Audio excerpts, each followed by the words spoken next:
Lucu ya, di zaman sekarang seseorang yang mengendarai mobil sering dianggap berhasil.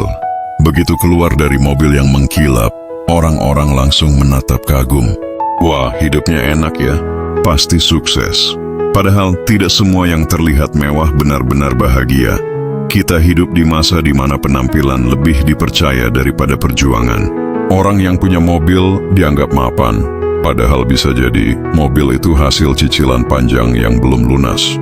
Bisa jadi di balik senyumnya yang tenang, ada beban pikiran tentang bagaimana membayar angsuran bulan depan. Kita sering lupa bahwa mobil bukan ukuran kesuksesan, melainkan alat transportasi, sama seperti motor, sepeda, atau bahkan kaki. Bedanya hanya pada bentuknya, bukan pada nilainya. Tapi masyarakat sering menjadikannya simbol status, seolah yang tak punya mobil berarti belum berhasil dalam hidup. Padahal kesuksesan itu tidak selalu tampak. Ada orang yang naik mobil mewah tapi hatinya kosong, dan ada orang yang berjalan kaki tapi langkahnya penuh kedamaian. Ada yang hidup sederhana tapi punya waktu untuk keluarga, dan ada yang hidup glamor tapi kesepian di rumah besar yang sunyi.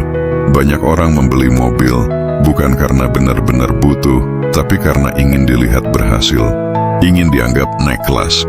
Dan dari situlah sering muncul tekanan, hidup untuk pandangan orang lain, bukan untuk diri sendiri. Kita terjebak dalam lomba yang tak berujung, lomba pamer, lomba gengsi, lomba membuktikan diri. Padahal, apa gunanya semua itu jika hati tak tenang? Apa artinya punya mobil mewah kalau masih sibuk menutupi kesedihan di balik setir? Kesuksesan sejati bukan diukur dari apa yang kamu miliki, tapi dari seberapa tenang hatimu menjalaninya. Bukan dari seberapa mahal kendaraanmu, tapi seberapa jauh kamu bisa bersyukur dengan apa yang ada. Jika kamu punya mobil, bersyukurlah, itu rezeki yang luar biasa. Tapi jangan sombong, karena banyak orang berjalan kaki bukan karena malas, tapi karena mereka masih dalam proses berjuang. Dan jika kamu belum punya mobil, jangan merasa rendah diri.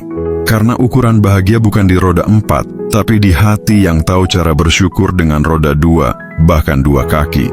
Kita semua punya jalan masing-masing. Ada yang cepat sampai, ada yang masih di tengah perjalanan. Tapi ujungnya sama, kita semua hanya ingin hidup tenang, ingin dihargai, ingin bahagia dengan cara kita sendiri. Jadi jangan mudah menilai seseorang hanya dari kendaraannya, karena kamu tidak tahu berapa banyak air mata yang menetes di balik kemudi itu. Dan jangan mengukur dirimu dengan apa yang orang lain punya, karena kamu tidak tahu seberapa berat harga yang harus mereka bayar untuk terlihat berhasil. Ingatlah, kaya itu bukan soal punya apa, tapi soal merasa cukup. Dan sukses itu bukan soal seberapa cepat kamu sampai, tapi seberapa banyak kebaikan yang kamu sebar dalam perjalananmu.